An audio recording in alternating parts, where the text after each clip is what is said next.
नमस्कार दोस्तों, आज हम जो हिंदी गद्य साहित्य पढ़ रहे थे रामचंद्र तिवारी वाली बुक से, उसका तीसरा पार्ट लेकर आए हैं। और मैं आपका जो इजी थिंक चैनल है उस पर स्वागत करती हूँ। और आप यदि हमारे चैनल पर नए हो तो चैनल को सब्सक्राइब भी कर लें और अपने दोस्तों को भी ज़रूर शेयर करना, लाइक भी करना।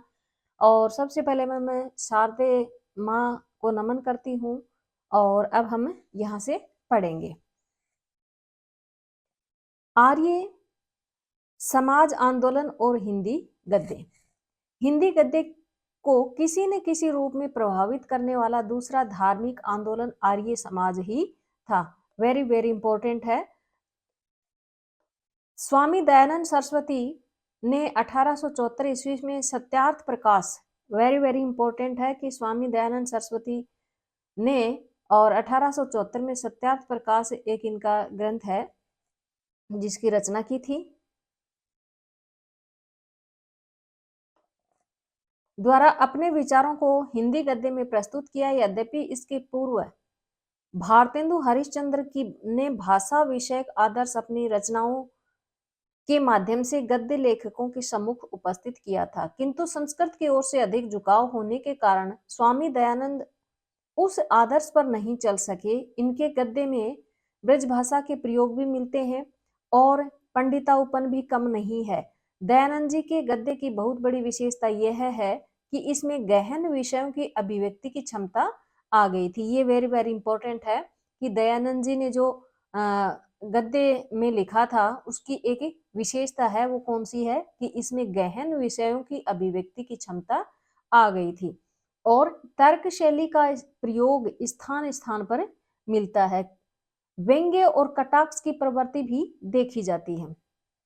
अभिव्यक्ति में विस्तार की प्रवृत्ति भी परिलक्षित होती है। हिंदी गद्य शैली के विकास में आर्य समाजी आंदोलन के प्रभाव को निर्विवाद रूप से स्वीकार करते हुए डॉक्टर वार्ष्णेय ने लिखा है कि इस प्रकार आर्य समाज तथा अन्य धार्मिक आंदोलनों के कारण हिंदी भाषा तथा गद्य शैली का विकास हुआ, यह निर्विवाद है।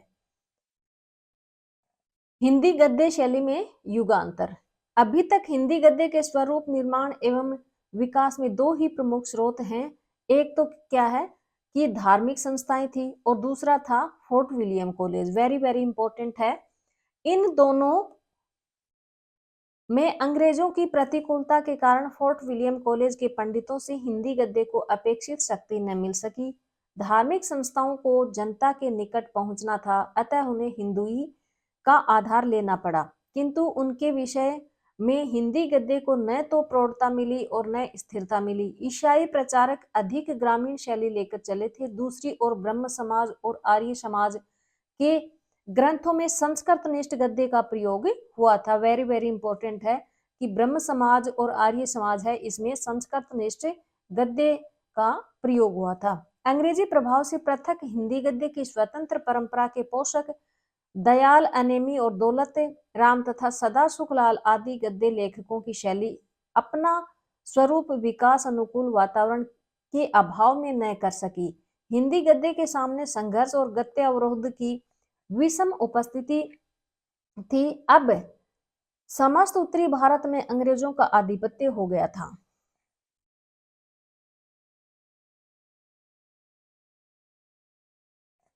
वे अपनी भाषा और साहित्य का प्रचार करना चाहते थे। मुसलमानी जनता उर्दू और अरबी फारसी के पक्ष में थी। हिंदी गद्य को जनबल के अतिरिक्त अन्य किसी का सहारा नहीं था। इस समय भाषा के विकास में तीन प्रमुख माध्यम कार्य कर रहे थे। वो कौन कौन से हैं? एक तो शिक्षा संस्थाएं थी, दूसरा समाचार पत्र और कचहरियां। ये तीन जो भाषा का विकास था उसमें अपने प्रमुख भूमिका वो अदा कर रहे थे।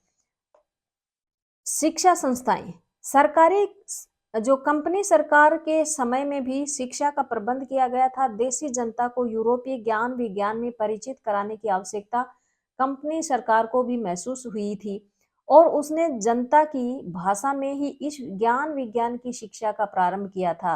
कलकत्ता बुक सोसाइटी जो कि 1817 में थी और कमिटी ऑफ पब्लिक इंस्ट्रक्शन 1823 में, आगरा कॉलेज 1823 में, Bareilly college, Delhi college, Agra normal school आदि की स्थापना कंपनी की इसी नीति के आधार पर की गई थी। 1838 और 1850 के बीच इन संस्थाओं में पाठ्य पुस्तकों की रचना के लिए हिंदी गद्य का प्रयोग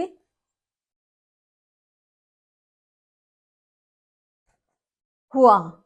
यह गद्य जॉन गिलक्राइस्ट द्वारा पोषित फोर्ट विलियम कॉलेज के गद्य से सर्वथा भिन्न है। वेरी वेरी इंपॉर्टेंट है, ये विशेषता पूछ लेंगे आपसे।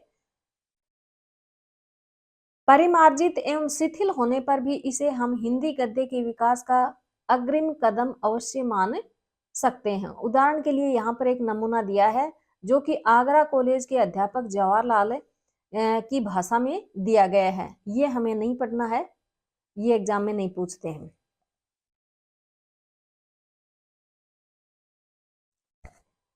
इस गद्य में अंग्रेजी के शब्दों में प्रवेश भी धीरे धीरे होने लगा, जो हिंदी गद्य के जीवन एवं शक्ति विकास का द्योतक है।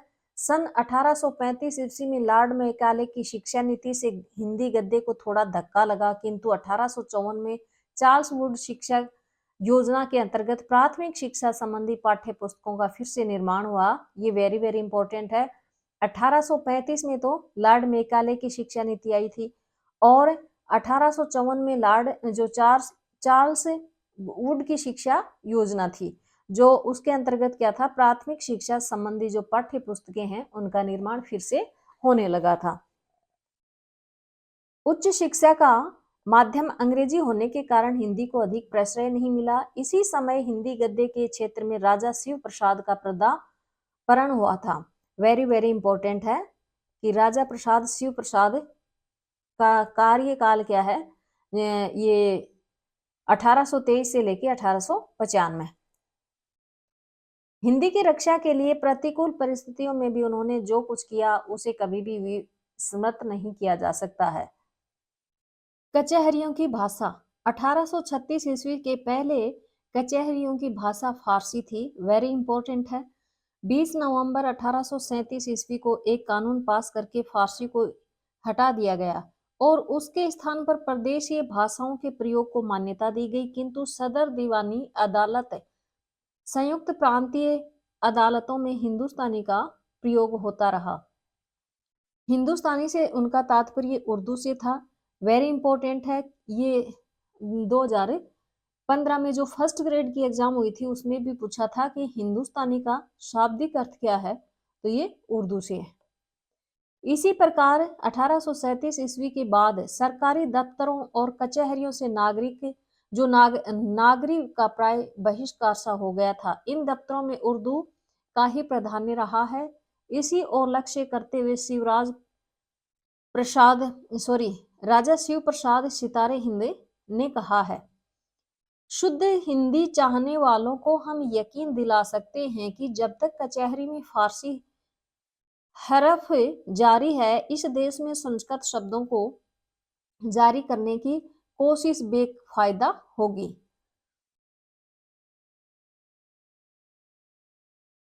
बालमुकुंद गुप्त और वीरेश्वर चक्रवर्ती जैसे अन्य हिंदी प्रेमियों ने भी कचहरियों में चलाई जाने वाली भाषा का विरोध किया था। बालमुकुंद गुप्त ने कचहरी हिंदी का विरोध करते हुए कहा था, अंग्रेज लोग जिस भाषा को हिंदुस्तानी कहते हैं, हमारी समझ में युक्त प्रदेश की सरकार वही भाषा जारी करना चाहती है, पर यह भली भांति जान लेना चाहिए कि वह बेमुहावरा भाषा है। उसे हम साहिबाना या पादरियाना भाषा कह सकते हैं। आगे चलकर पंडित मदन मोहन मालवीय की अथक प्रयत्न से 1900 में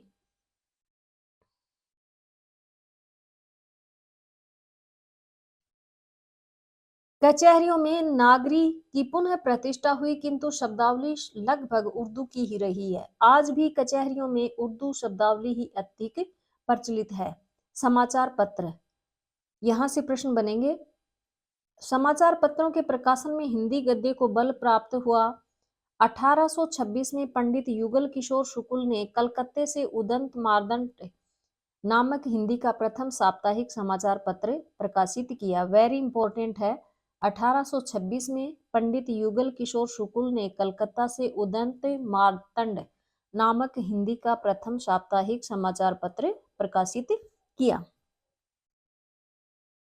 यह 1 वर्ष बाद ही बंद हो गया। इसमें प्रयुक्त हिंदी गद्य को व्यवहारिक हिंदी गद्य के रूप में स्वीकार किया जा सकता है। इसकी हिंदी का नमूना इस प्रकार से है। ये हमें नहीं पढ़ना है क्योंकि ये परीक्षा में नहीं पूछा जाएगा।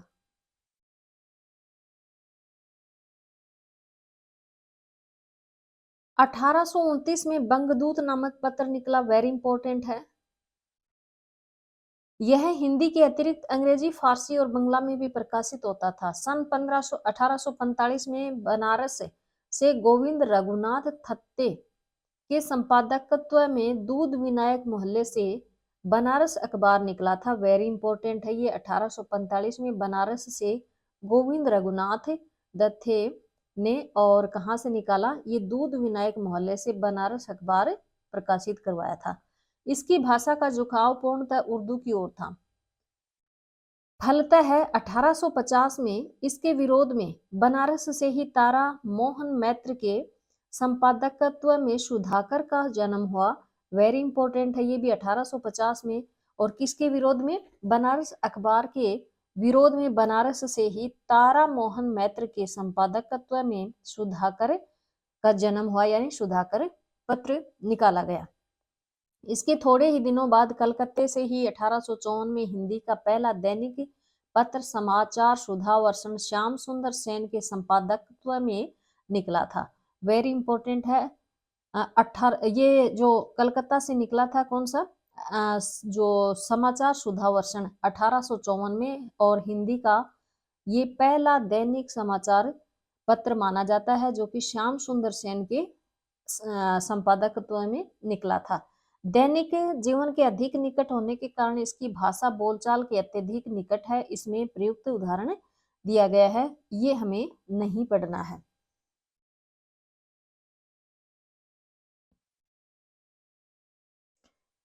उपर्युक्त गद्य निश्चित ही अपरिमार्जित है, किंतु यह इस बात का प्रमाण है कि जनता देवनागरी लिपि और सरल व्यवहारिक हिंदी को ही अपनी वस्तु समझती थी। भारतेंदु के आगमन के पूर्व हिंदी गद्य के विकास में उपर्युक्त सभी शक्तियां कार्य करती रहीं, किंतु भाषा विषयक नीति निर्धारण एवं उनके स्वरूप पर स्थायी प्रभाव डालने में जिन व्यक्तियों का अधिक हाथ रहा, उसमें राजा शिव प्रसाद सितारे हिंद और राजा लक्ष्मण सिंह प्रमुख हैं।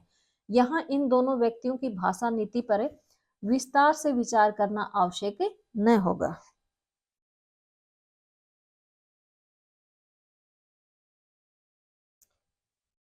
राजा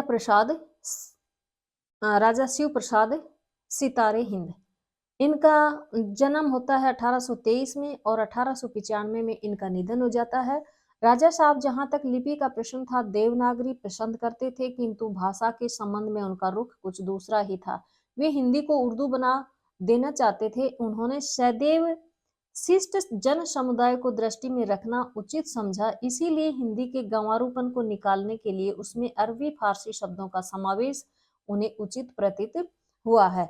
ऐसा करने के लिए वे बहुत कुछ बाध्य भी थे। सरकारी नीति से अलग भाषा के विषय में उनकी अपनी नीति हो भी सकती थी। अंग्रेजी सरकार का झुकाव प्रारंभ से ही उर्दू की ओर था। राजा साहब को स्कूलों में पढ़ने वाले हिंदू और मुसलमान जो विद्यार्थी थे, उनका भी ध्यान रखना पड़ता था। वे उनकी भाषाओं में एक रूपता लाना चाहते थे। इन कारणों से उन्हें उर्दू की ओर झुकना पड़ा, किंतु यह झुकाव सहसा नहीं हुआ। उनकी प्रारंभिक कृतियों में उर्दूपन अपेक्षाकृत कम है, परवर्ती रचनाओं में उर्दूपन अधिक आता है। ये पंक्ति भी इंपॉर्टेंट है कि किनकी, जो राजा शिव प्रसाद हैं, उनकी प्रारंभिक जो कृति है उनमें तो क्या है, उर्दूपन अपेक्षाकृत कम मिलता है, लेकिन परवर्ती रचनाओं में उर्दूपन अधिक पाया जाता है। इनकी रचनाओं पर ध्यान देने से ये तथ्य स्पष्ट हो जाता है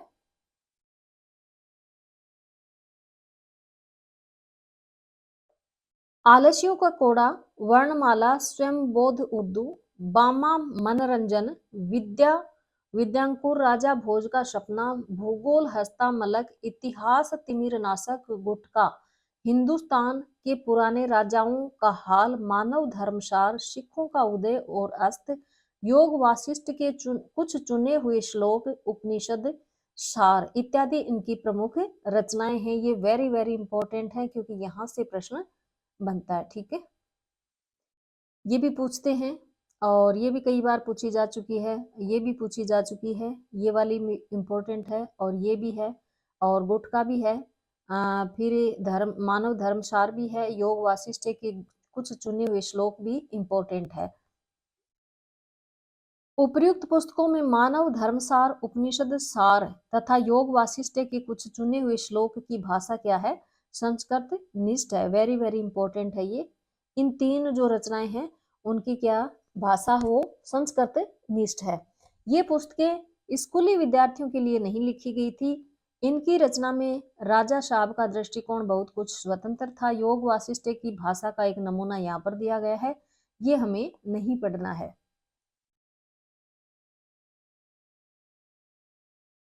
उपर्युक्त पुस्तकों की भाषा में ब्रज भाषा के प्रयोग भी कहीं कहीं आ गए हैं। व्यक्तिगत रूप से राजा साहब ऐसे प्रयोगों को दूर रखना चाहते थे, किंतु धार्मिक और सांस्कृतिक विषयों से इस प्रकार की भाषा का कुछ ऐसा गठबंधन था कि वे उसे तोड़ने में पूर्णतः सफल न हो सके। विचित्र बात तो यह है कि इन रचनाओं में भी जहां कहीं वे मूल विषय से अलग होकर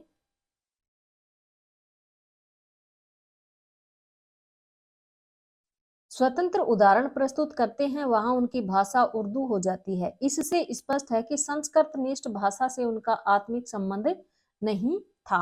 भूगोल, हस्तामलक, स्वयंबोध, उर्दू, बामा मनोरंजन, राजा भोज का सपना, विद्यांकुर, आलस्यों का कोड़ा, ये पुस्तकें हैं। इनकी भाषा क्या है? व्यवहारिक किंतु सरल हिंदी है। ये वेरी वेरी इंपॉर्टेंट है। उनकी भाषा तो क्या थी? पीछे जो हमने पढ़ी हैं तीन पुस्तकें, उनकी तो थी संस्कृत, और ये क्या है? चलती हुई जो व्यवहारिक भाषा थी वो थी।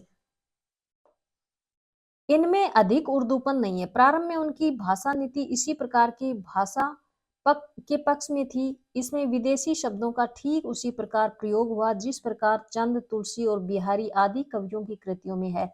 उदाहरण के लिए यहाँ पर एक ये जो रचना है भूगोल हस्तामलक, उसका एक नमूना दिया है, ये हमें नहीं पढ़ना है। इतिहास तिमिरनाशक की भाषा नागर अक्षरों में लिखी हुई सरल उर्दू है, जबकि बेताल पच्चीसी की भाषा को रेखता कहा गया है। बेताल पच्चीसी में संस्कृत के कुछ शब्द भी हैं, किंतु इतिहास तिमिरनाशक में इनकी संख्या नहीं के बराबर है। सिखों का उदय और अस्त की भाषा तो पूर्णतः उर्दू हो गई, साथ ही इसमें अरबी फारसी शब्दों का व्यवहार अधिक किया गया था। गुटका इनकी एक रचना है जो कि एक संग्रह पुस्तिका है। ये स्कूली विद्यार्थियों की शिक्षा के लिए लिखी गई थी। वेरी इंपॉर्टेंट है। गुटका रचना है वो किसके लिए लिखी गई थी, किस उद्देश्य से? तो ये जो स्कूली विद्यार्थी थे उनको शिक्षा देने के उद्देश्य से लिखी गई थी। इसके बाद है, अतः इसे राजा साहब की भाषा नीति का द्योतक नहीं माना जा सकता। हिंदी व्याकरण की भाषा स्वयं उन्हीं के कथानुसार हिंदुस्तानी है। पारिभाषिक शब्द संस्कृत और फारसी लिए गए हैं।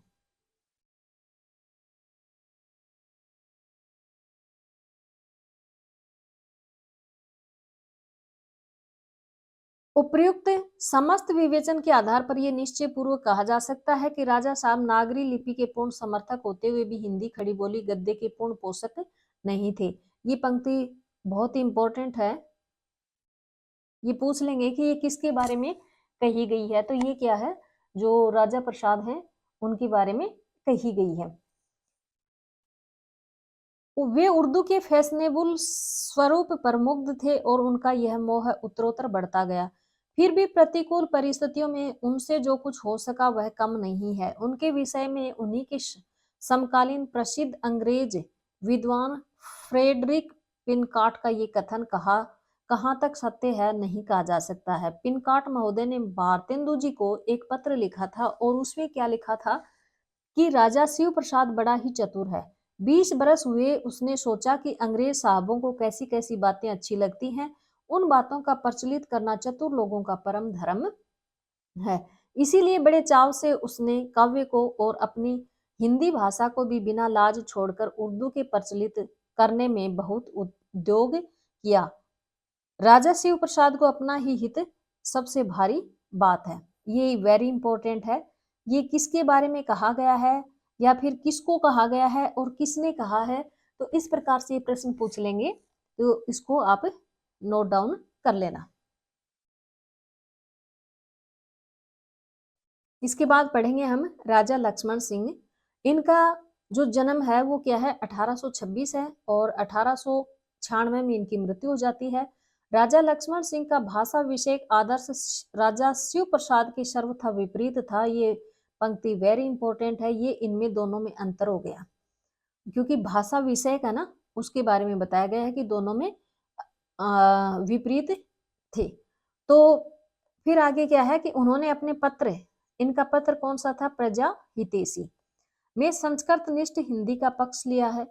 शकुंतला, रघुवंश और मेघदूत ये तीनों ही इनके अनुदित नाटक हैं और तीनों में ये ध्यान रखना, ये रचनाएं पूछी जाती हैं कि राजा लक्ष्मण सिंह ने और किन किन रचनाओं का अनुवाद किया है। तो एक तो शकुंतला हो गई, रघुवंश हो गया और मेघदूत हो गया। इन तीनों अनुवाद ग्रंथों में भी उन्होंने अपनी भाषा विषयक आदर्श वहीं रखा, अपना मत स्पष्ट करते हुए उन्होंने कहा। तो ये भी पूछ लेंगे कि ये कथन किसका है, ठीक है। हमारे मत में हिंदी और उर्दू दो बोली न्यारी न्यारी हैं। हिंदी इस देश के हिंदू बोलते हैं और उर्दू यहाँ के मुसलमान और फारसी पढ़े हुए हिंदू बोलते हैं। ये पंक्ति बहुत बार पूछी जा चुकी है और ये हर एग्जाम में पूछते हैं, तो इस पंक्ति को अपने नोट्स में और नोट डाउन कर लेना। हिंदी के संस्कृत में पद बहुत आते हैं, उर्दू में अरबी फारसी के, परंतु कुछ आवश्यक नहीं है कि अरबी फारसी के शब्दों बिना हिंदी न बोली जाए और न हम उस भाषा को हिंदी कहते हैं जिसमें अरबी फारसी के शब्द भरे हों।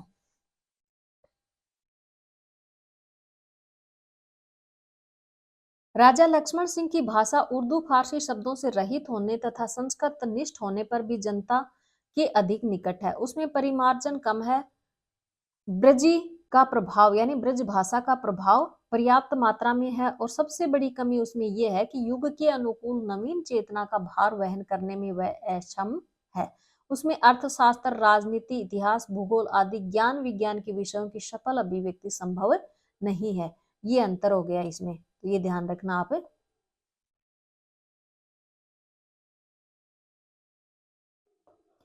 यह होने पर भी उनकी कृतियों का खूब स्वागत हुआ है। उनका शकुंतला का अनुवाद तो बहुत ही लोकप्रिय रहा है और शकुंतला की भाषा का एक यहाँ सुंदर नमूना दिया गया है और ये हमें नहीं पढ़ना है।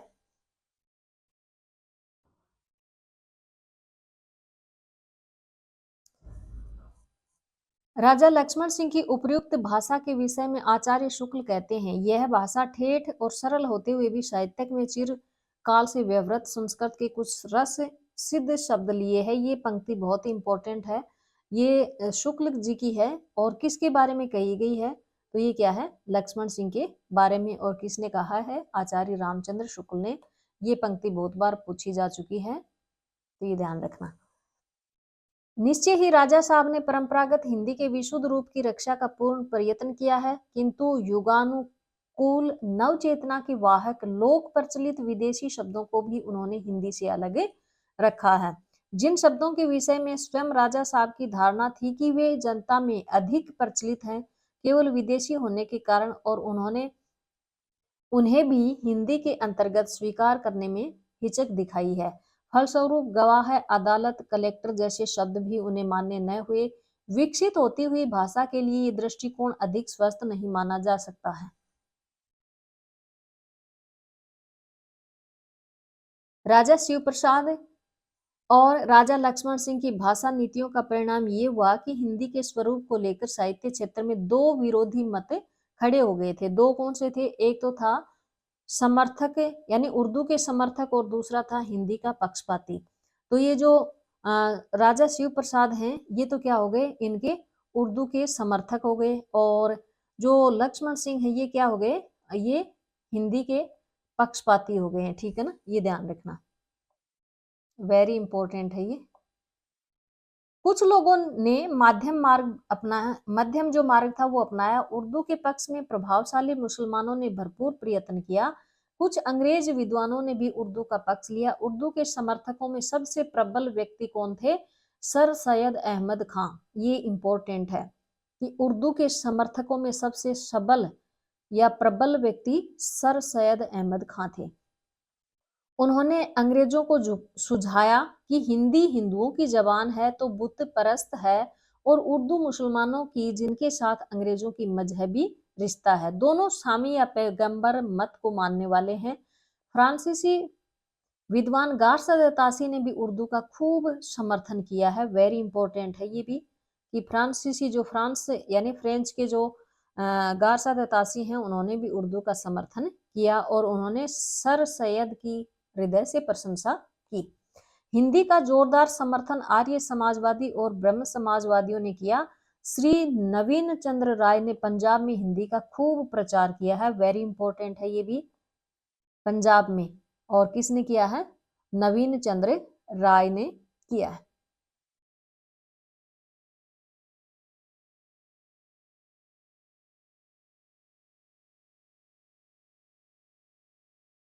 आप ब्रह्म समाज के सिद्धांतों के पोषक थे, यानी जो ये नवीन चंद्र राय हैं, इन्होंने ब्रह्म समाज के जो सिद्धांत थे उनका पोषक किया, यानी उनको ग्रहण किया था और हिंदी भाषा के कट्टर समर्थक रहे हैं। लगभग इसी समय पंडित श्रद्धाराम फुलोरी हैं, उन्होंने भी घूम घूम कर पंजाब में और हिंदी का प्रचार किया था। ये भी वेरी वेरी इंपॉर्टेंट है।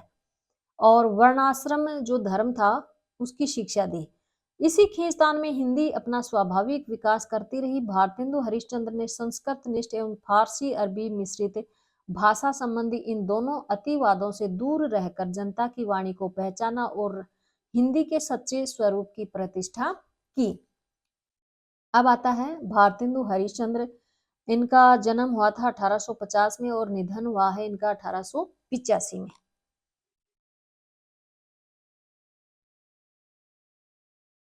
भारतेंदु जी ने हिंदी गद्य के स्वरूप को स्पष्ट करने के लिए 1883-84 ईस्वी के लगभग हिंदी भाषा नामक एक छोटी सी पुस्तिका निकाली। इसमें शुद्ध हिंदी के रूप में उन्होंने निम्नलिखित उदाहरण दिया है। वेरी इंपॉर्टेंट है ये। भारतेंदु जी की रचना है कौन सी? 1883-84 में हिंदी भाषा, जो कि एक छोटी सी पुस्तिका है, इसको प्रकाशित करवाया था। ये हमारे काम का नहीं है तो इसको हम नहीं पढ़ेंगे।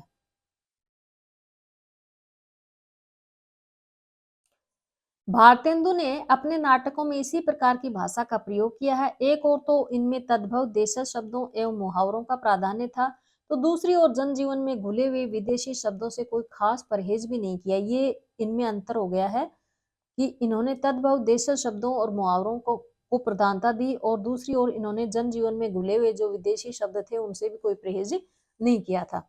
भारतेंदु के समसामयिक अधिकांश लेखकों ने इसी शैली को अपनाया, किंतु खेद की आगे चलकर बंगला के अनुवादों और आर्य समाज की एकांत संस्कृत निष्ठा के कारण भाषा का ये रूप अधिक मान्य न हो सका। भाषा के आदर्श रूप की प्रतिष्ठा करने पर भारतेंदु उसका पूर्ण परिमार्जन न कर सके। वे पंडिताऊपन से पीछा न छुड़ा सके। ब्रजी का प्रभाव रहा, पूर्वी प्रयोग होते रहे, यहाँ तक कि शब्दों के अशुद्ध वर्ण विन्यासों जैसे वह के स्थान पर बै, मध्य और अंत में ए के स्थान पर ऐ से भी मुक्ति न मिली। वाक्य विन्यासों एवं पद योजनाओं में भी पूर्ण परिष्कार न हो सका। किसी पदार्थों में हर एक आनंदों के लिए सूचना किया जाता है आदि प्रयोग भी चलते रहे थे।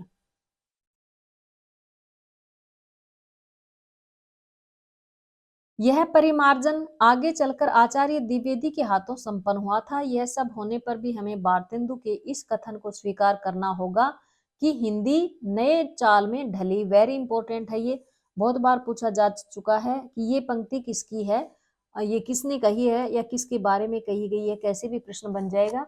ये अपने नोट्स में नोट डाउन कर लेना। हिंदी नए चाल में ढली, हरिश्चंद्र मैगजीन इनकी पत्रिका थी, उनमें इसको निकाला गया था और ये 1873 में छपी थी। हिंदी की यह नई चाल उसे व्यवहारिक रूप से देने में समर्थ हुई। हिंदी में अन्य भाषाओं से शब्द ग्रहण करने की अद्भुत क्षमता दृष्टिगत हुई। एक सजीव भाषा की भांति उसने अंग्रेजी और बंगला से अनेक शब्द ग्रहण किए। भारतेंदु के समय में अंग्रेजी ने अनेक शब्द हिंदी में आ गए थे। उदाहरण के लिए जैसे municipality, high court, collector, police, जज, गवर्नर, वाइसराय, लॉर्ड आदि का प्रयोग धड़ल्ले से होने लगा था। इसी प्रकार वस्त्र एवं वेशभूषा संबंधी शब्दों कोट, पैंट, शर्ट, शू, टाई, बूट, कॉलर का भी प्रयोग चल पड़ा था। इसी प्रकार नित्य प्रति के जीवन में प्रयुक्त होने वाले शब्दों station, postman, rail, editor, copy, brandy का आगमन भी तीव्रता से हो रहा था।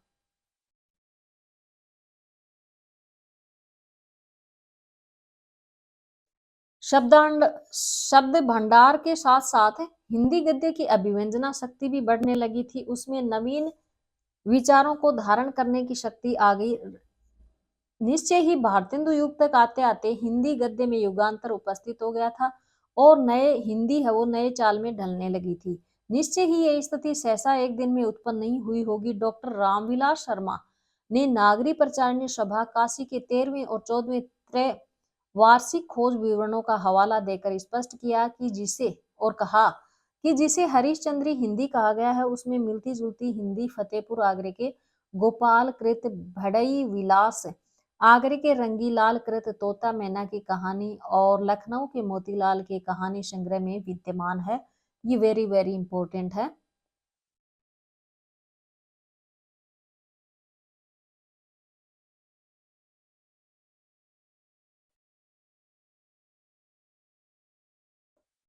ठीक है। म- फिर है मोतीलाल की कहानियों के संग्रह में प्रयुक्त गद्य के लिए भी कहते हैं कि इसकी भाषा को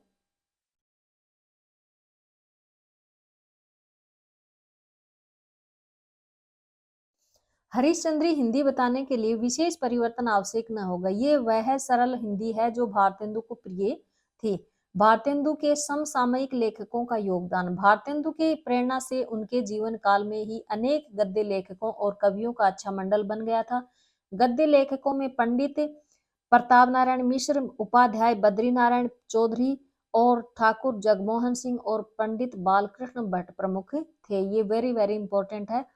ये भारतेंदु मंडल के थे। तो यहाँ से प्रश्न पूछा जाता है हमेशा ही कि जो भारतेंदु मंडल है उसमें चार कवि थे या लेखक थे। तो लेखक तो ये क्या है कि ये पूछते हैं कि इनमें से कौन सा है या कौन सा नहीं है या फिर सुमेलित करने दे देंगे। और तो ये ध्यान रखना आप, ये चार थे इस मंडल में। कौन कौन? प्रताप नारायण मिश्र हैं और बद्री नारायण चौधरी हैं, ठाकुर जगमोहन सिंह हैं और पंडित बालकृष्ण भट्ट हैं। ठीक है। इन सभी लेखकों को अपनी परंपरागत भाषा की प्रवृत्ति का पूरा परिचय था। संस्कृत के अप्रचलित शब्दों का प्रयोग ये लोग नहीं करते थे। साथ ही आवश्यकता अनुसार अन्य भाषाओं से शब्द लेने में भी उन्हें हिचक न थी।